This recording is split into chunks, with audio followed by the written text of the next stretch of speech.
Marcos 12, del 13 al 17, para aquellos que nos visitan. Esto es una serie que venimos haciendo por meses ahora. Estamos en esta porción de las Escrituras. Yo voy a leerlo después de hacer una breve introducción y voy a comenzar haciendo esa introducción citando algunos datos, algunos resultados de una encuesta que se hizo en los Estados Unidos en el año 2005. Y cuando usted oiga los resultados, guarde eso ahí porque lo vamos a usar, o vamos a usar esa información para contrastarla con el carácter de Cristo que es mencionado en este texto y a la vez con el carácter de aquellos que vienen a cuestionarle una vez más. Pero estos son los resultados. 2005, empresa Gallup, Estados Unidos. 59% de los norteamericanos opinaron que para tener éxito hay que hacer lo que sea. 42% de los norteamericanos opinaron que para tener éxito había que mentir. 23%, uno de cada 5 aproximadamente, respondió que las personas que mienten, roban o engañan tienen más probabilidades de tener éxito. Esto nos da una idea de cómo anda el corazón de los hombres y de la sociedad de hoy en día. Ahora, cuando uno revisa la historia y aún el texto mismo de la palabra hoy en día, nos vamos a dar cuenta que los actores cambian, pero que no hay ningún pecado nuevo bajo el sol. El engaño siempre ha sido parte de nuestra humanidad, lamentablemente. A aquellos de nosotros que Dios nos hizo nacer de nuevo, Él nos ha entregado una nueva ciudadanía con una patria que está en los cielos, pero nos ha colocado en este reino de los hombres con un propósito y con una misión. El Señor Jesús vino de ese reino de Dios e hizo su entrada a este reino de los hombres y logró tener un impacto monumental, pero Él hizo el cruce, Él dio el salto de un reino a otro, y si lo hizo fue porque Él entendía que en este lado, en este reino de los hombres temporal, corrompido, había una misión que llevar a cabo, y de esa misma manera yo creo que lo ha entendido con nosotros. Y menciono eso porque en el texto que yo estoy a punto de leer, nosotros podemos ver el contraste o la tensión que existe, que ha existido siempre para aquellos que hemos nacido de nuevo, de caminar una línea muy fina entre lo que es el reino de los hombres que habitamos y el reino de Dios que aún nosotros esperamos por ver en toda su plenitud. Y hay una frase aquí en el texto que voy a leer que es muy conocida entre todos nosotros, pero esa frase, aunque apunta a algo inmediato y particular del momento, a la vez nos enseña y nos deja ver una realidad que está más allá de esas simples palabras.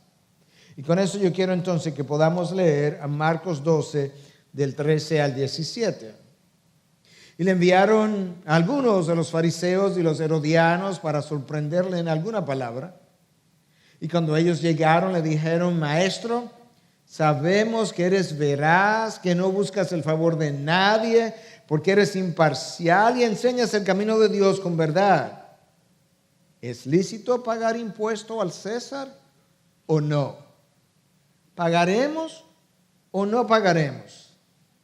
Pero él, dándose cuenta de su hipocresía, les dijo: ¿por qué me estáis poniendo a prueba? Traedme un denario para verlo. Se lo trajeron y él les dijo: ¿de quién es esta imagen y la inscripción? Y ellos le dijeron: del César. Entonces Jesús les dijo: escucha, dar al César lo que es del César y a Dios lo que es de Dios. Es esa frase que hace que yo llame o que ponga, que colocara como título de mi mensaje: un ciudadano de dos reinos. Dar al César lo que es del César y a Dios lo que es de Dios. Y se maravillaban de él. El texto nos enseña, nos presenta a Cristo otra vez en medio de una controversia. Este es el segundo conflicto de 5, como dijimos la semana pasada, en la que Cristo se va a encontrar presumiblemente el día martes antes de su crucifixión. El primero ya lo vimos cuando Cristo condenó a las autoridades religiosas precisamente por no prestar atención a sus palabras y las acusó de hacer lo mismo que sus antepasados habían hecho con los profetas anteriores. Los apedrearon y los mataron. Esta vez ahora hay una nueva comitiva, compuesta de dos grupos normalmente antagónicos, los herodianos y los fariseos. Los herodianos representaban más bien un grupo político, un grupo de ciudadanos judíos que habían entendido que la mejor forma de sobrevivir al imperio, a la dominación romana, era congraciándose con el imperio. Entonces apoyaron a Herodes, que era el tetrarca de Galilea, y normalmente esa era su localización en la provincia de Galilea en el norte. Pero ahora, por alguna razón que no conocemos bien, ellos están en el sur, en Judea, donde está Cristo. Quizás estaban detrás de él persiguiéndole, o quizás habían venido para la Pascua. Y por otro lado están con ellos los fariseos, que representaban los líderes religiosos que enseñaban la palabra de Dios al pueblo. Los fariseos odiaban normalmente a los herodianos, precisamente por congraciarse con el gobierno de turno, y sin embargo ahora se han juntado para tratar de atrapar a Jesús. El texto de Marcos dice literalmente que estaban tratando de sorprenderle en alguna palabra, en algo que dijera, en alguna enseñanza. Y la palabra traducida ahí en el lenguaje español o al español como tratando de sorprenderle, uno de los textos consultados del lenguaje original dice que esa palabra tiene la intención de transmitir una persecución violenta, algo que ellos venían siguiendo, tratando de una manera agresiva de encontrar cómo acusarle. Y ahora vienen los fariseos y tratan de ponerlo a prueba con un asunto que tiene que ver precisamente con el reino de los hombres, el gobierno, el pago de impuestos. Pero luego un poco más adelante van a venir los saduceos y lo van a poner a prueba con relación a la resurrección en la que ellos no creían. Y un poco más adelante van a venir los escribas y lo van a poner a prueba con relación a la interpretación de un texto bíblico que tiene que ver con aquel que se casa y luego pierde su esposa y vuelve y se casa y pierde su esposa y vuelve y se casa. En la resurrección, ¿cuál será su esposa? Pero cada uno de ellos, no importa si eran fariseos, si eran escribas, si eran saduceos, cada uno de ellos vino y se refirió a él de una forma respetuosa. Por lo menos externamente le llamaron maestro. Reconocieron en qué función él había estado hablando. Le dice maestro, rabí, rabino. Y escucha entonces cómo siguen sus palabras. Sabemos que eres veraz y que no buscas el favor de nadie, porque eres imparcial y enseñas el camino de Dios con verdad. Si estas palabras hubiesen sido sinceras, entonces aquellos que las pronunciaron debieron de haber sido sus discípulos, pero no lo fueron. Eran sus perseguidores y atrapadores, si pudiéramos decir, de tal forma que podemos interpretar estas palabras como lisonja.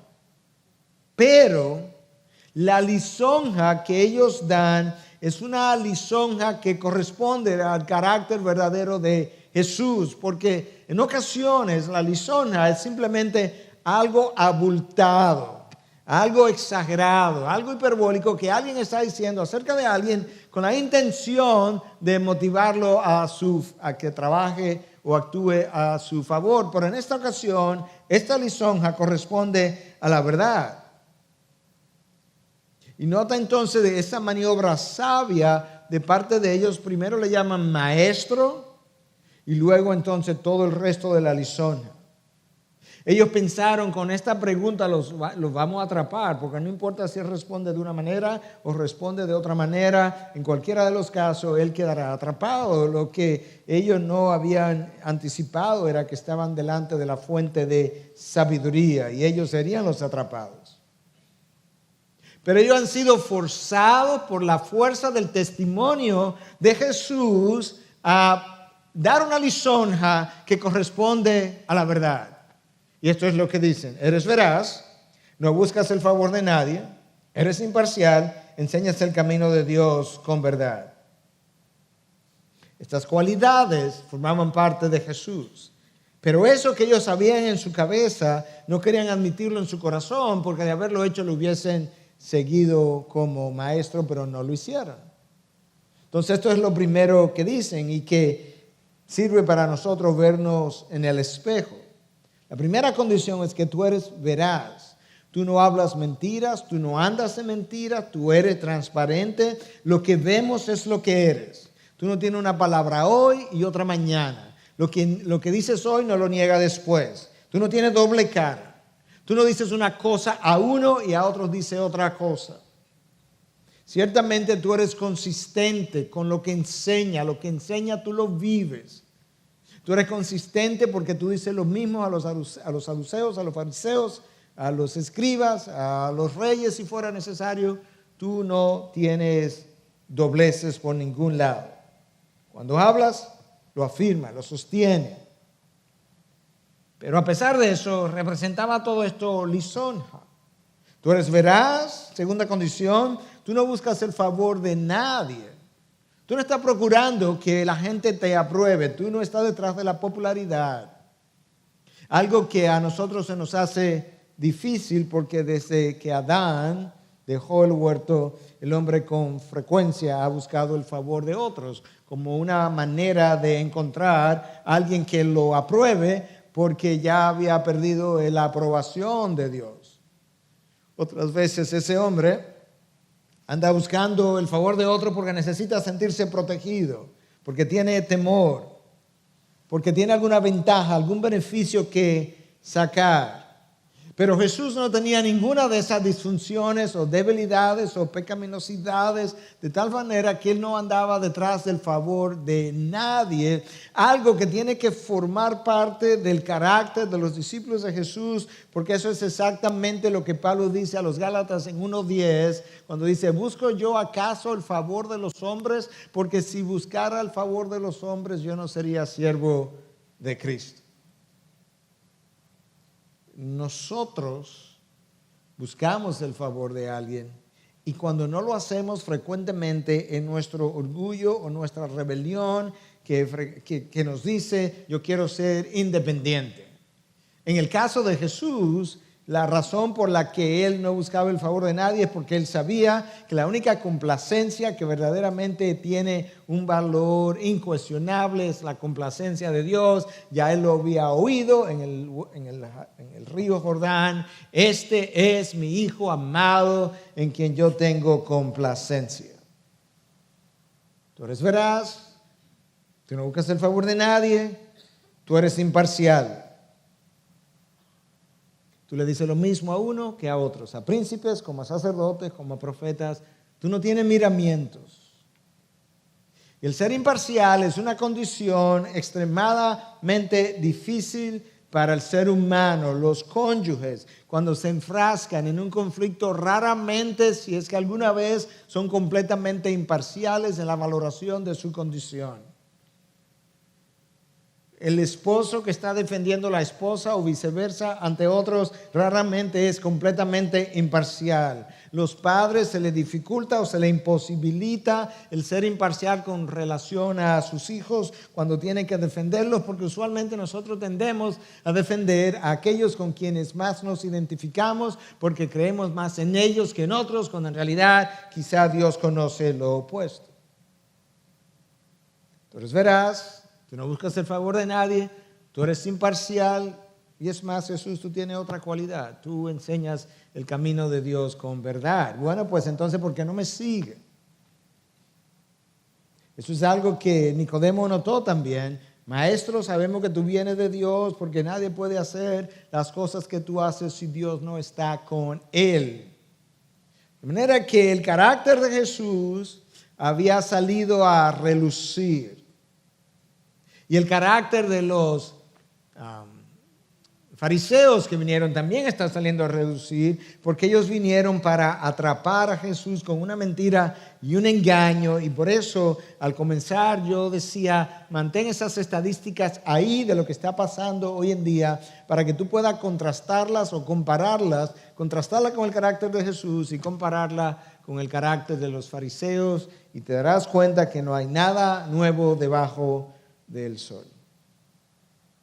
Jesús está bajo presión, le quedan horas para su cruz, está bajo presión de los religiosos y está bajo presión de los políticos, pero su carácter nunca se quebrantó. Este no es un rey como los reyes anteriores. Este no es un Saúl cuyo carácter se quebró ante las crisis.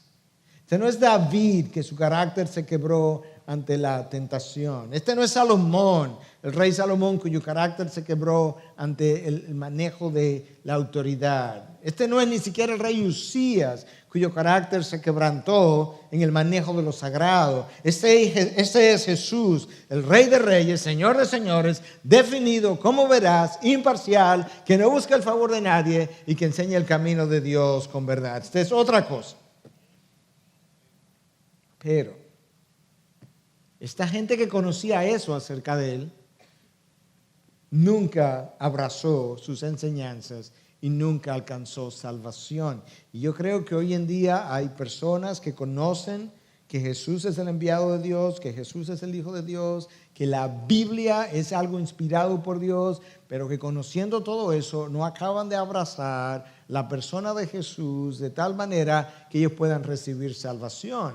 Porque una cosa es reconocer la persona de Jesús y otra cosa completamente distinta es someterse a su señorío.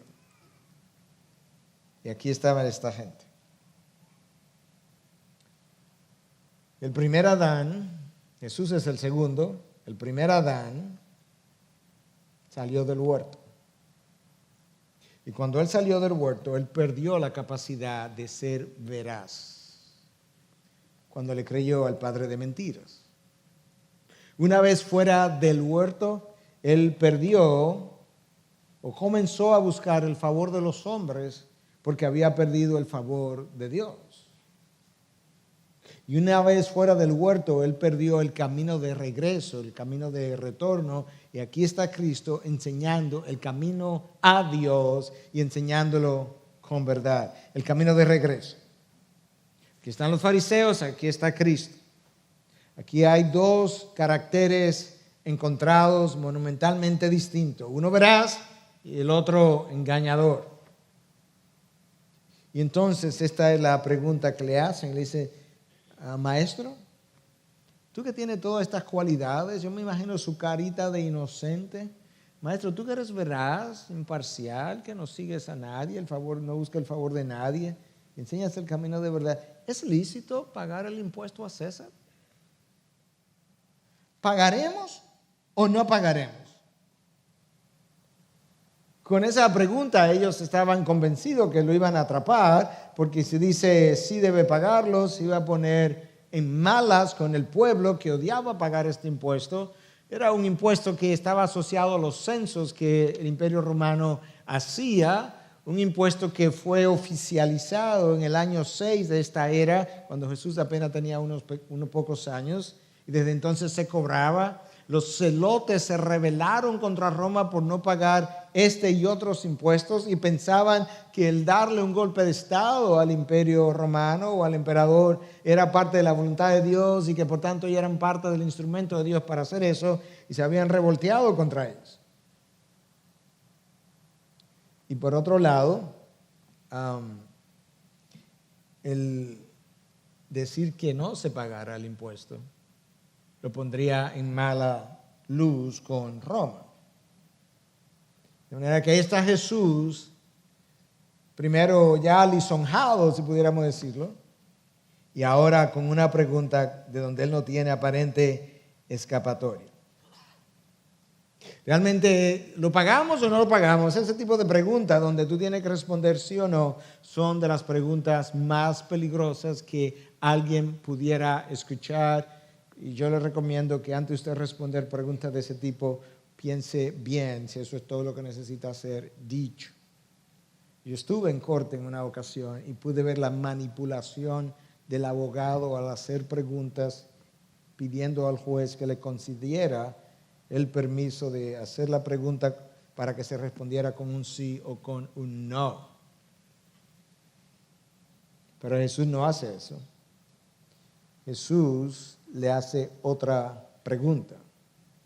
La primera pregunta yo creo que debió haberlo chocado porque dice, ¿por qué me estáis poniendo a prueba? Ellos no jamás hubiesen pensado que con esta lisonja y este tratamiento de respeto que le acaban de dar, que Jesús iba a sospechar que la intención de ellos era simplemente ponerlo a prueba. Esa es la primera pregunta. ¿Por qué me pones a prueba? Ahora traedme un denario. Jesús conocía sus intenciones, conocía sus motivaciones. Él sabe que la lisonja es un engaño y la lisonja es la carnada para que él muerda el anzuelo. Y el denario era una moneda de plata que era la única que se aceptaba para pagar este tipo de impuestos. Y esa moneda de plata entonces tenía de un lado una figura, una imagen de Tiberio César, el emperador. Y del otro lado tenía una imagen de Livia, la madre de Tiberio César. Donde estaba la figura de Tiberio César, decía algo así en latín, Tiberius César Divi Augusti Filius Augustus, que significa Tiberio César Augusto, hijo del divino Augusto. Y del otro lado entonces estaba Livia, su madre, y abajo decía Pontifex Maximus, o sumo sacerdote, que es el título que el Papa ha asumido para sí desde hace mucho tiempo atrás. Esa moneda era hasta cierto punto un insulto a la cultura hebrea que pudiera considerar a Tiberio César semidivino, el fruto de la concepción de su madre con uno de los dioses. Y Jesús no tenía ni siquiera un denario, pide que le traigan uno, pero alguien lo tenía. Entonces cuando él pide el denario, él dice, traedlo para verlo. Se lo trajeron y le dijeron, entonces él les dijo, ¿de quién es esta imagen en la inscripción? Bueno, de César. Bueno, pues dar al César lo que es del César y a Dios lo que es de Dios.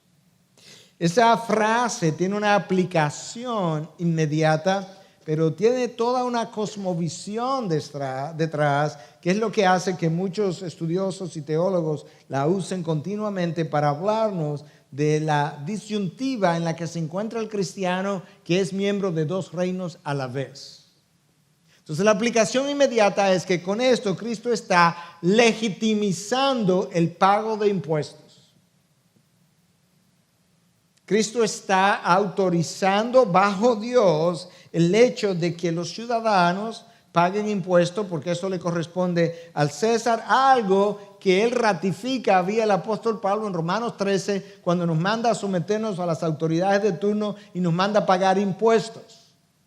La razón por la que yo pago impuestos es la misma razón por la que yo diezmo, y es que la Biblia lo dice. Si la Biblia no lo dijera, no lo estuviéramos haciendo. Y la desobediencia de uno es igual a la desobediencia del otro, porque es Dios quien nos está hablando en esa dirección. Entonces, esa es la aplicación inmediata. Cristo legitimiza el pago de impuestos y luego reafirma eso en Romanos 13 otra vez. Pero detrás de la frase hay toda una cosmovisión referente al reino de los hombres y al reino de Dios, y nos deja ver la tensión, como yo decía, en la que nosotros vivimos al ser parte o ciudadanos de dos reinos, uno terrenal y uno celestial, uno temporal y otro eterno.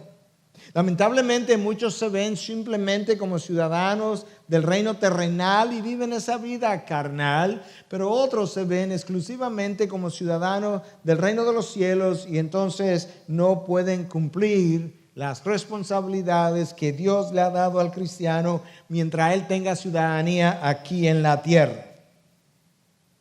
Cuando Cristo dice dar al César lo que es del César, estaba refiriéndose a los impuestos. Pero no hay duda de que el César representa un gobierno terrenal y Dios representa otro gobierno, el celestial.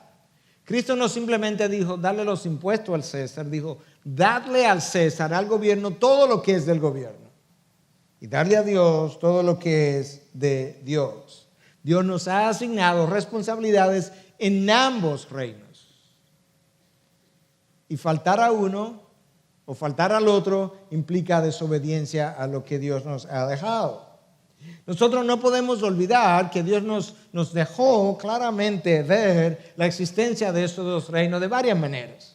En primer lugar, es Dios quien instituye la familia, el mismo Dios instituye la iglesia y el mismo Dios instituye el gobierno. Hay tres instituciones que Dios instituyó plasmadas en su palabra: la familia, la iglesia y el gobierno. Si Dios la instituyó, Dios entiende que hay responsabilidades con aquello que Él instituyó. Número 2, Dios nos llama a pagar impuestos. Romanos 13, Marcos 12. Número 3, Dios nos llama en Romanos 13 a someternos a los gobiernos de turno, porque ellos no en vano llevan la espada para hacer justicia. Pero no solamente le dice al gobierno cuál es su responsabilidad de proteger a los ciudadanos, le dice a los ciudadanos cuál es su responsabilidad de someterse a esos gobiernos de turno. Número 4, Dios nos llama a orar por las autoridades y no nos llama simplemente a orar por su conversión, aunque eso sería lo primario. Dios nos llama a orar por sabiduría, por la administración de las cosas públicas. Y nos va a dejar ver por qué razón Él nos pide eso. Ahora cuando yo te mencione esto otro. Y número 5, Dios nos llama a procurar el bien de la ciudad de donde Él nos pone a vivir. Escucha lo que Dios dice a través de Jeremías en 29:7. Buscar el bienestar de la ciudad a donde os he desterrado y rogar al Señor por ella, porque en su bienestar tendréis bienestar. Buscar el bienestar de la ciudad donde yo te llevo. Y procurar y orar, rogar al Señor por ella. Pídele a Dios con ruego, porque en su bienestar está tu bienestar y en su malestar está tu malestar. Y yo creo que todos nosotros que vivimos las condiciones actuales de la sociedad sabemos que en el malestar de la sociedad está nuestro malestar. Está nuestra inseguridad. Está nuestra falta de salud en ocasiones, dependiendo del lugar donde yo viva. La primera persona que planteó de una forma magistral, considerada una de las grandes obras de la civilización occidental, fue Agustín en su libro La ciudad de Dios, donde él habla de dos ciudades, la ciudad de los hombres y la ciudad de Dios. La ciudad de Dios es la más importante. La ciudad de Dios es la única eterna. La ciudad del hombre es temporal y tiene menos importancia y va decayendo. En la ciudad del hombre hay pecado, hay desobediencia. El pecado parece florecer. En la ciudad de Dios hay pureza y santidad. Pero en el interino, el Hijo de Dios vive una dualidad de reinos en la que Él necesita aprender a caminar una línea muy fina que desde los años 400, cuando Agustín escribió esta obra, se nos está siendo recordada, Es esa realidad, esa es la enseñanza de toda la teología reformada desde la época de la Reforma.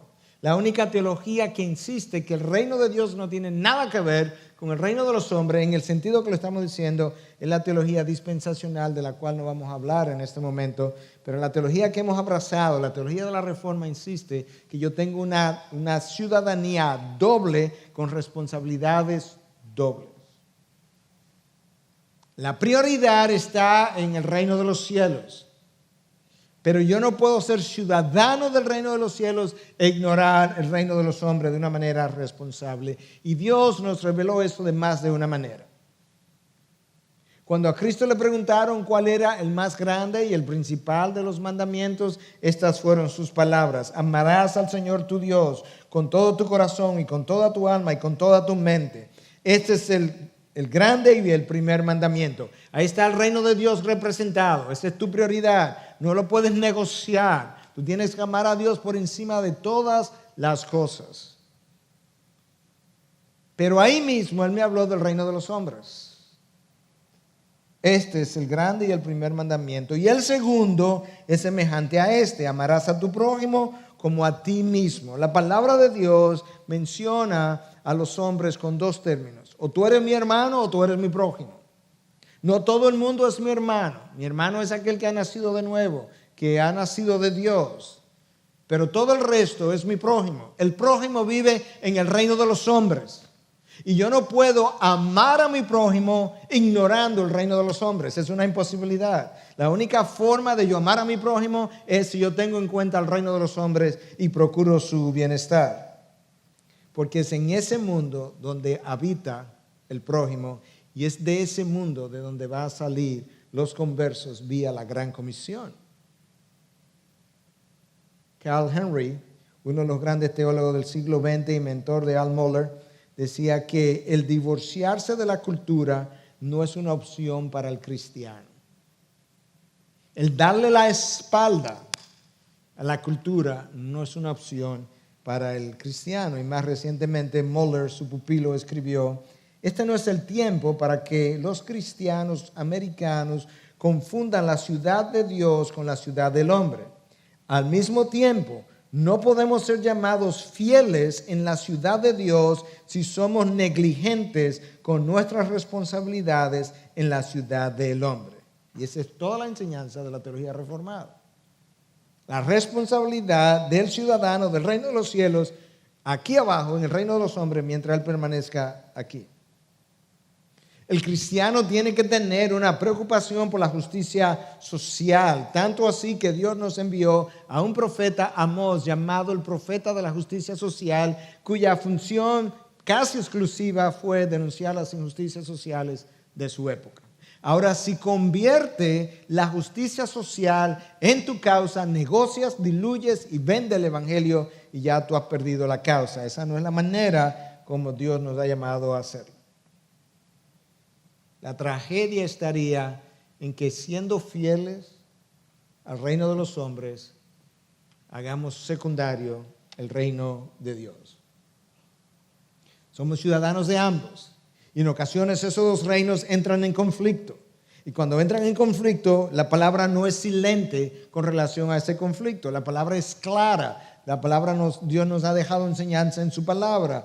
Pedro encontró ese conflicto en un momento dado cuando él está predicando y se le está tratando de silenciar. Y Pedro dice en Hechos 4:19, vosotros mismos juzgad si es lícito obedecer a los hombres antes que a Dios. Si bien es cierto que Jesús reconoció la dualidad de reinos, no es menos cierto que Jesús estuvo claro en cuanto a la prioridad que el reino tiene que tener, el reino de Dios sobre el reino de los hombres. La clave, la frase clave que nos hace pensar en esa cosmovisión es esta: dar al César lo que es del César y a Dios lo que es de Dios. Ya estuvimos viendo lo que tengo que darle al César. Tengo que pagar mis impuestos, le debo obediencia, le debo respeto, le debo sumisión, le debo oración. Y necesito procurar su bienestar de todas las formas posibles. Si nosotros no pensamos en esa dualidad y lo único que va a importar entonces es el rol del que trabaja en el reino de Dios, entonces vamos a crear una élite donde un grupito pequeño de pastores tienen la profesión élite por encima de todas las demás profesiones, y la Biblia nunca habla de esa manera. Mi llamado es a ejercer la profesión a la cual Dios me ha llamado. Pero esa profesión tiene que ejercerse de la misma manera que esta profesión que yo estoy ejerciendo en este momento, en este lugar. Si eres cristiano, tú tienes que hacer eso para la gloria de Dios, de la misma manera que yo tengo que predicar para la gloria de Dios. No hay diferencia entre uno y otro. No hay un reino secular y un reino sagrado para el cristiano. Toda la vida es sagrada para Dios, porque como bien decía Kuyper, no hay una pulgada de todo el universo que Cristo nos reclame como suya. Y si Él la reclama, es sagrada entonces. Pero, junto con la responsabilidad de dar al César lo que es del César, Cristo no dejó la frase ahí, sino que le recordó lo más importante, y dar a Dios lo que es de Dios. Hablamos un poco de lo que hay que darle al César, vamos a hablar un poco de lo que hay que darle a Dios. Yo tengo que darle a Dios toda mi vida, y yo comienzo ahí el día que le entrego mi vida al Señor, y entonces a partir de ahí Dios debiera ser, no lo es, pero debiera ser, no lo es en muchos casos, la pasión número uno y la motivación número uno de mi vida.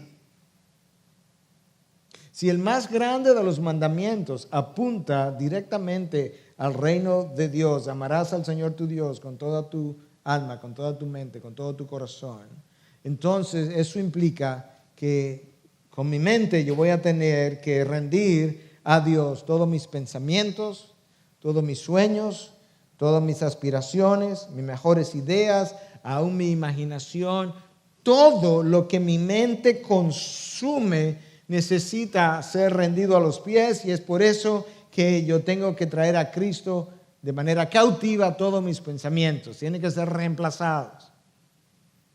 Yo estuve en San Pedro de Macorís jueves y viernes predicando en la misma iglesia donde el pastor Chacho estuvo anoche y esta mañana, en una conferencia masculina del fin de semana. Y en la segunda sección, el viernes en la noche, alguien me preguntó, me dijo: pastor, ¿cómo yo puedo evitar todos estos pensamientos pecaminosos que me asaltan muchas veces aún durante el tiempo de adoración?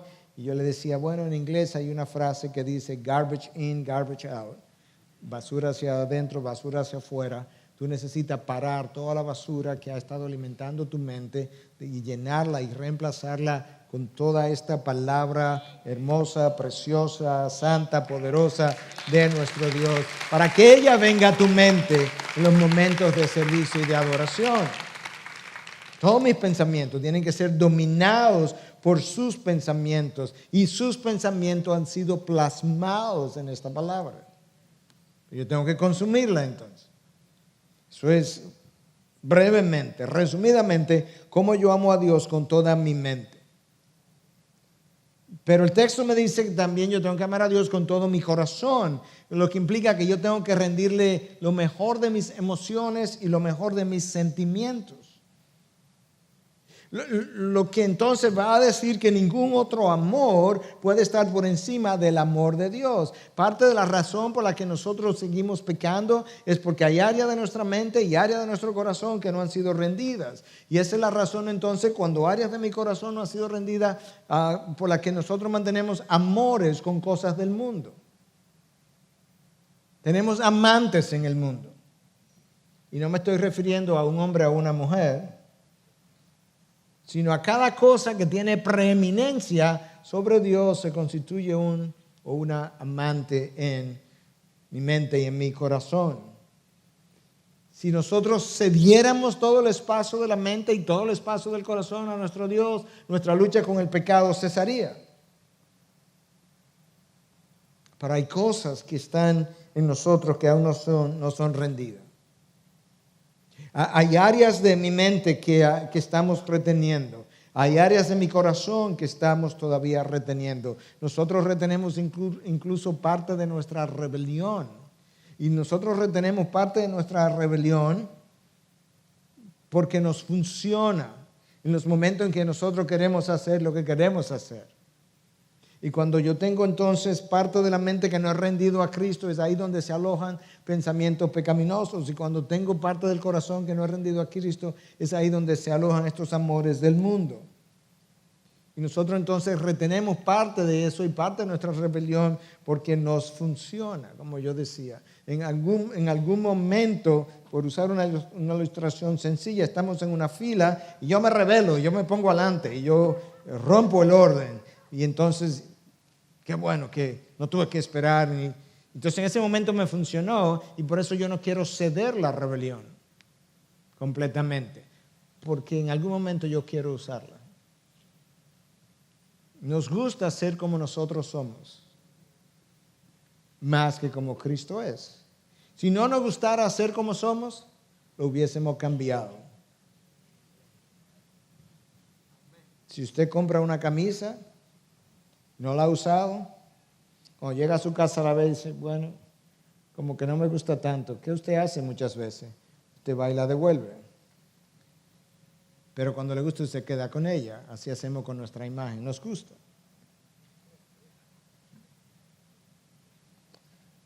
Dar al César lo que es del César y a Dios lo que es de Dios. Esa es la encomienda. Tengo que dar a Dios mi alma, mi mente, mi corazón, porque le pertenecen. Pero yo tengo que ceder otras cosas a Dios. Yo tengo que ceder mi esposo a Dios o mi esposa a Dios. Porque a veces retenemos parte de él o de ella que a mí no me pertenece. Yo tengo que ceder mis hijos a Dios, porque no me pertenecen.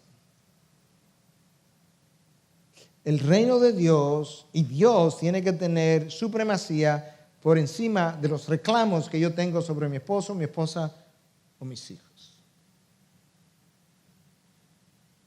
Por algo que Cristo dijo. Es que su amor no puede tener competencia. Yo tengo que dar a Dios mis finanzas, no el diezmo, mis finanzas. Cómo lo gano, cómo lo gasto, cómo lo distribuyo, dónde lo invierto. A quién doy, a quién no doy, a quién presto, a quién no presto, cómo presto. Yo tengo que rendir al Señor toda la tierra, todas mis finanzas. Y si tengo alguna duda, la palabra de Dios me recuerda que del Señor es la tierra y toda su plenitud. Y si todavía tengo duda, la palabra me dice que tú tienes que no hayas recibido. Y si lo has recibido, yo agrego, lo has recibido como administrador, como dice Pablo en 2 Corintios 4:2, que todo hombre nos considere como administradores y siervos de los misterios de Dios. Simplemente somos administradores. Él es el dueño, Él es el poseedor. Yo tengo que ceder a Dios incluso tiempo de mis vacaciones y tiempo de mi descanso. No, pastor, porque eso no es bíblico. La Biblia que yo tengo dice que en ocasiones Cristo y sus discípulos no tenían tiempo ni para comer. Número 2, a nuestro país vienen continuamente personas, y quizás el grupo que nos acompaña hoy puede dar testimonio de eso, personas que vienen a trabajar a nuestro país y vienen a trabajar pagando ellos sus viajes, sus estadías, y vienen en tiempo de sus vacaciones, cediéndole al reino de Dios parte de su tiempo de descanso y de entretenimiento. Nosotros somos demasiado clutchers, dicen en inglés, agarradores de todo, incluye mi tiempo. A veces tengo que entregar a Dios parte del tiempo que yo había planificado para mi carrera. De eso yo puedo dar testimonio. Es más, aún de las cosas que le pertenecen al César, dar al César lo que es del César y a Dios lo que es de Dios, se lo damos al César y el César lo tiene de manera relativa, porque Dios ha revelado en Daniel 4:25 que el Altísimo es dueño de los gobiernos o del reino de los hombres y se lo da a quien Él quiera, a quien Él le place. Él es dueño y Señor de los Césares del mundo. Él los gobierna, Él los sube, Él los baja, Él los quita, Él los pone. Él es soberano sobre el cielo y la tierra. Y si todavía tenemos duda entonces de que realmente tenemos que dárselo todo a Dios, escucha las palabras de Pablo en Romanos 11:36. De Él, por Él y para Él son todas las cosas. A Él sea la gloria para siempre. Amén. No hay duda, de manera incuestionable, quién es el poseedor de todo cuanto hay, desde el tiempo, mis relaciones, mis posesiones, mis finanzas, mis dones, talentos, todo lo que yo soy. Pero tengo una responsabilidad, y es reconocer que parte de cómo yo soy fiel al reino de los cielos es llenando las responsabilidades que el reino de los cielos me ha asignado en el reino de los hombres. Y esas responsabilidades incluyen o invaden todo el terreno que el mundo llama secular, que Dios llama sagrado. porque toda la vida es sagrada para Dios. Por lo menos, para aquel que ha nacido de nuevo. Y por tanto, aún aquello que tú vas a hacer en el reino del César es algo que se supone que glorifique a nuestro Dios. ¿Te das cuenta de la dualidad? Dios no nos manda a caminar con un pie en el mundo, en el reino de los hombres, y un pie en el reino de los cielos. No es eso. Dios nos manda a caminar una línea fina que divide ambos reinos, hasta que podamos entrar en gloria y exista un solo reino, que es su reino. Y eso nos ayuda a entender entonces cómo vivir en este mundo a la espera del próximo mundo.